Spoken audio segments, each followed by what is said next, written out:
I'm gonna share with you a few simple steps on how to start your first $5,000 a month in profit Airbnb using rental arbitrage in just 33 days. Now, 33 days sounds very specific, but let me tell you why.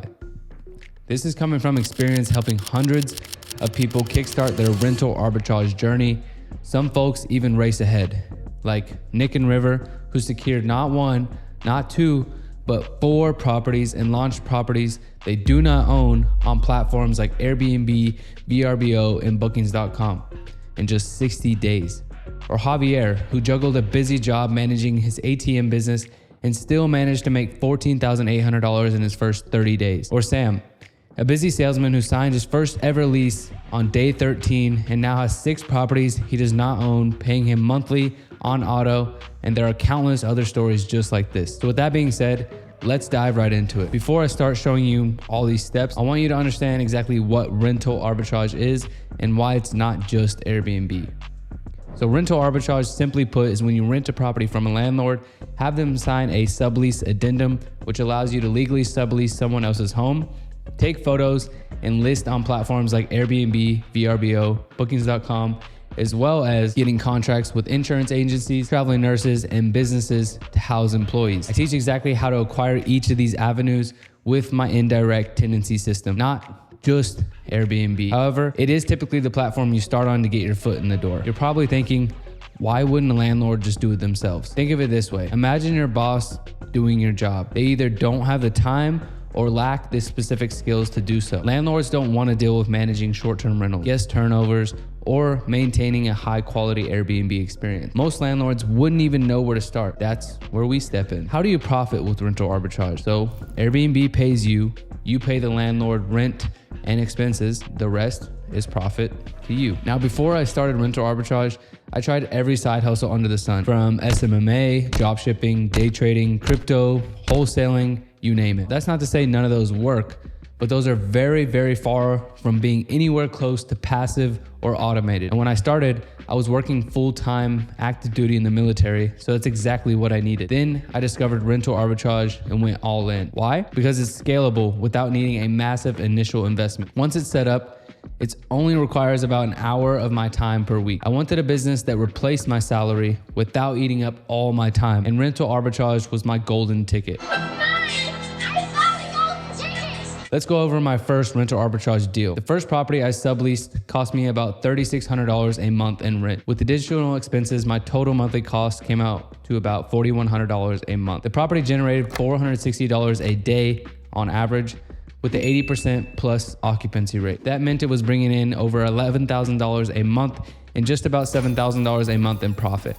The first month we launched, we didn't do so great. We did $4,000 a month in revenue, so that means we profited zero. And I learned about automations, dynamic pricing, and how important interior design and having a solid team is. Then I did $10,000 the second month in revenue and profited over $5,000. Let's get into these steps on how to start. So step 1, business setup. The first step is setting up your business. While optional, I highly recommend forming an LLC to protect your personal assets. This can cost anywhere from $150 to $500, depending on your state, of course. So here's a 5-step simple process to set up your LLC. Step 1, you need to choose your unique business name. 2, file articles of organization to officially establish your business. Step 3, create an operating agreement outlining your business structure. Step 4, obtain an EIN, which is your employee identification number. It's like your business's social security number from the IRS. You can do that for free online. Step 5, set up a business bank account to keep personal and business finances separate. I recommend using Chase, and you should definitely utilize their 0% interest business credit cards.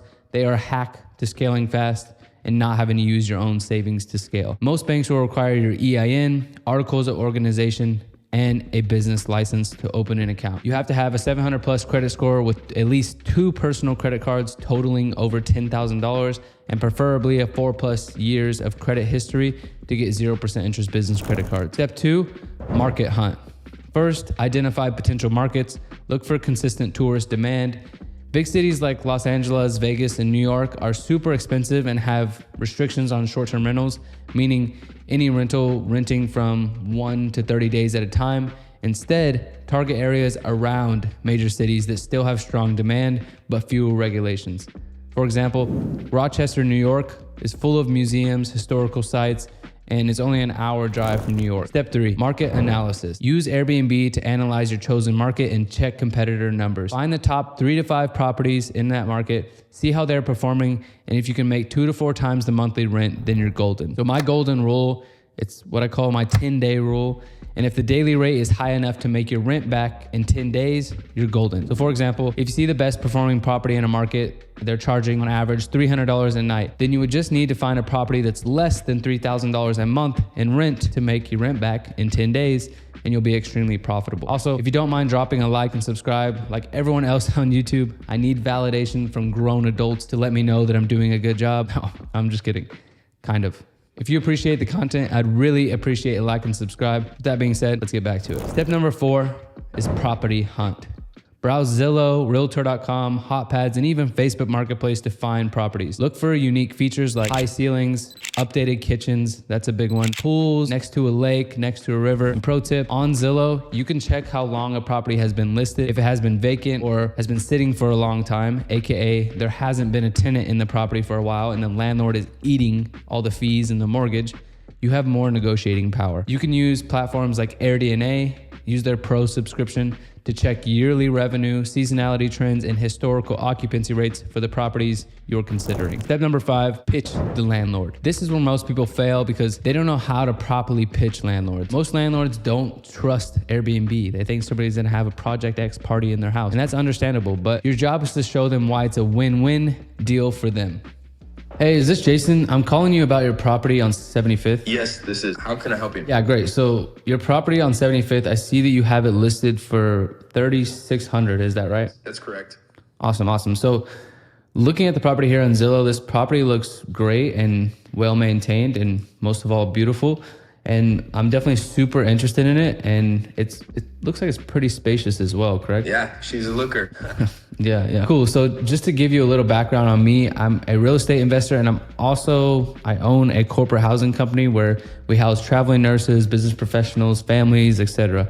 And I was calling you because I would like to see if we could maybe work together, as I'm sure I'm much different than your typical tenant that you're used to. Is that correct? Yeah, definitely different, but you see, we don't allow sublets or subleasing of any kind because I tend to stick to traditional tenants and I don't really have any reason to not do that. It's really just unknown territory for me. So I totally agree with you.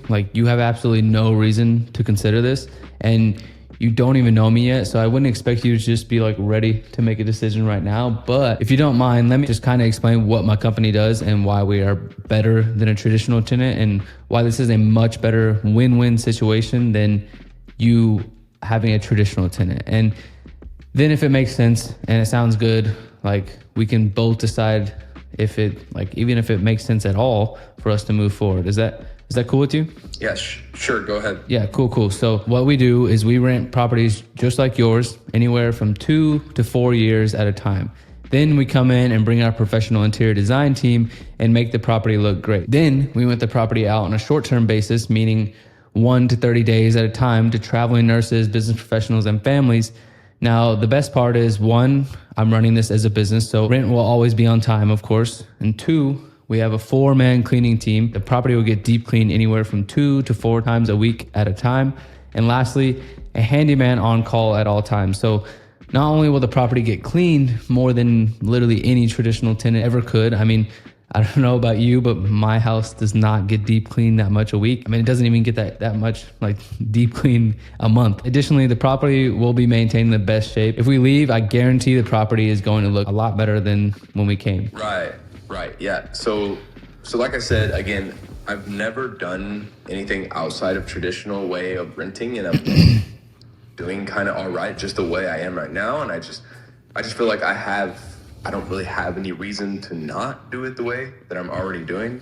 You know what I mean? No, yeah. I totally understand what you're saying. And really one of the main differences between a traditional tenant versus working with me is that the traditional tenants really are living at the property. So they're in there day in and day out. And I'm sure you notice on each turnover, someone's lease ends typically after a year. There's a lot of wear and tear on the entire unit. So once a year, you're going to have to take a month or two, kind of like you probably just did before listing this property that I'm looking at right now. You could make sure that everything is up to speed so that you can re-rent it, right? So I have an amazing team of professional cleaners that come in anywhere from 2 to 4 times a week. And their job is to check for any damages, handle any maintenance that needs to be done, and make sure the property stays in top condition, because we want to have the best clients inside the property.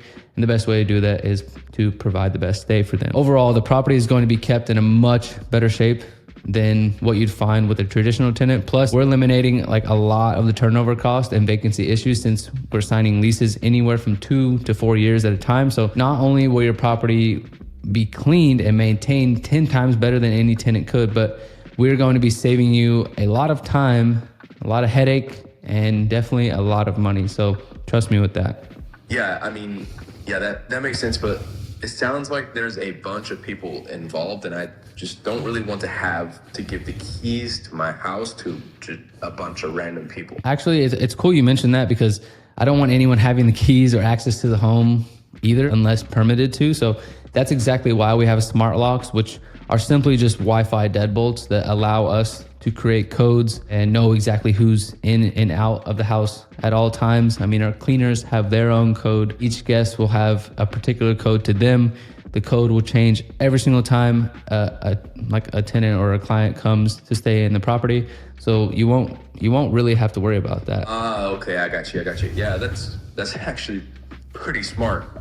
I don't know why I never did that. So it's the way, for sure. I mean, if this all makes sense, then we could get a sublease addendum signed. And again, I promise I'll be the best tenant you could probably ask for. And you're going to want me to rent out your other properties if you have any. Hopefully you do. I can take those off your hands as well. I don't know. I'm just still not sure. Like, why don't you just buy a home and do it yourself? Like, why reach out to use my... Yeah, I got you. I mean, yeah, it's actually a great question. So believe it or not, I'm actually looking to buy properties to run this business as well. But for now, this allows me to continue scaling this business without the headache of having to continuously buy properties and put large down payments, just to be transparent with you.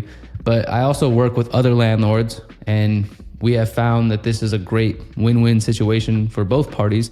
And like I mentioned before, with tenants not taking the greatest care of your house and leaving like stuff for you to fix when they leave, you don't have to deal with all that BS. Landlords actually tend to love me because their properties stay in pristine condition and typically better than when we got there. So it's a definite win-win situation for both of us. So right. I got you, man. I don't know. I'm just still a little hesitant because I like to meet all my tenants, check their credit and their background. I just don't want a ton of untrustworthy people in my house messing it up and partying. So how can I trust the people that are coming in? That's a completely and totally legitimate concern. Believe it or not, that's like our biggest concern as well. So we vet every single guest very, very carefully, because keep in mind, we'll be putting tens of thousands of dollars of our own money into this. So it's not like we don't have any skin in the game. And we also make sure to have noise monitors within the home. So if guests happen to get too loud, we can warn them. And even if they continue to be too loud, then we can remove them from the home, because we have a strict no party policy, as well as we do have a doorbell camera and security cameras outside of the home to monitor who is coming in and out of the property, to ensure it's only the people who are permitted to stay there. And of course, that provides peace of mind to not only you, but me, of course. And we have a phenomenal track record of preventing damages and partying. So I wouldn't have reached out to you if I thought that would be an issue. So yeah, and not to mention, in the worst case scenario, like this hasn't happened, but in the worst case scenario, we do cover and we hold over $1 million in coverage. You would be covered in any circumstance whatsoever. You know what I mean? Yeah, I got you, man. Yeah, it's just different for me, man. And I think I may have to sleep on it. I'm going to look into it more and possibly read up on it, and I'll get back to you. Honestly, man, if we can get this deal done today, I really like your property, and I'm willing to put my money like where my mouth is. And I've already ran the numbers, and I'm sure you're concerned about your return as well. So I think I'd be comfortable paying you an extra $250 a month if we can sign for 4 years right now. How's that sound? Like That's an extra $3,000 a year, or if you're considering like the whole lease agreement, that's an extra $12,000 in your pocket that you wouldn't have otherwise if you were just leasing with a traditional tenant. I mean, if you can do an extra $250 a month, I mean, like you said, that is an extra $3,000 a year. I think I'd be open to making it happen, man.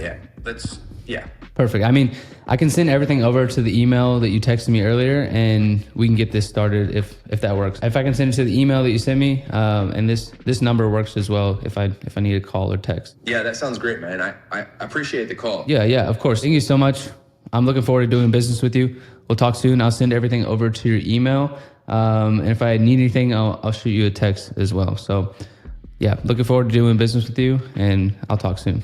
Yeah, likewise. Talk soon. Alrighty, peace. See guys, it's not that difficult, but keep in mind, this is a numbers game. You need to practice and perfect your pitch. And the more people you talk to, the more confident you can get and the better you can convince them on rental arbitrage. Also, remember, the more no's that you get, the closer you are to a yes. To recap, all I did was offer the landlord guaranteed rent plus $250 a month extra, less wear and tear on his property, plus professional cleaning 2 to 4 times a week, essentially free property management, and always keep that last ditch effort in your back pocket. If a landlord says no or they're unsure, offer $100 to $300 more a month in rent if the numbers work, of course. Step 6, getting started. You'll need about $15,000 to launch your first Airbnb. So here's the breakdown. Your LLC setup will be about $500. First month's rent plus security deposit will be about $6,000. Utilities and internet should be about another $500. And then furniture and decor should be about $7,500. Handyman and photography should be about another $500. And keep in mind, this is if you're choosing very affordable options and doing all the interior design yourself. Step 7, stand out from the crowd. To attract bookings, your listing needs to pop. You need to add a unique theme, whether that's bachelorette, modern, boho, chic, etc. Offer standout amenities like pool tables, hot tub, arcade games, stuff like that. Then buy affordable but stylish furniture from places like Wayfair, Amazon, and Target. Step number 8, hire your team. The most important person on your team is your cleaner. A great cleaner equals 5-star reviews. 5-star reviews equals more bookings equals more money in your pocket. Instead of expensing cleaning companies, hire a dedicated independent cleaner who's reliable. The other key hires are obviously a handyman. You can find those on Thumbtack or Angie's List. A photographer, also on Thumbtack. Make sure they specialize in real estate and preferably Airbnbs. High quality Airbnb photos boost your bookings on the platform, therefore making you more money. Step number 9, launch and optimize. Before launching, study your competition and optimize your listing to write a winning listing. Highlight all amenities and unique features. Use ChatGPT to refine your description by giving it an example of a description from a property that's already crushing it. Pick your best photo for your hero photo. This is the first photo of the property that potential guests see on Airbnb. Then use a strong price strategy. And you want to be slightly lower at the beginning to build your reviews up, and make sure to leverage a dynamic pricing software like PriceLab so you can always take advantage of market demand. Just to conclude, on average, a single rental arbitrage property can generate anywhere from $5,000 up to $10,000 per month in profit. That's the average property. In just 8 months, you could potentially have 4 properties making $20,000 to $40,000 a month in passive income. This business changed my life, and I've helped hundreds of people do the same. And if you're serious about starting your rental arbitrage business, I have a free training down below in the description, breaking down in more detail about how to get started, analyze properties, talk to landlords, and show you exactly what you need to do next. So if you're interested, check the link in the description or the pinned comment to register. Let's make this the year you finally start. Take the leap. Trust me, you won't regret it. I'll talk to you guys soon. Peace.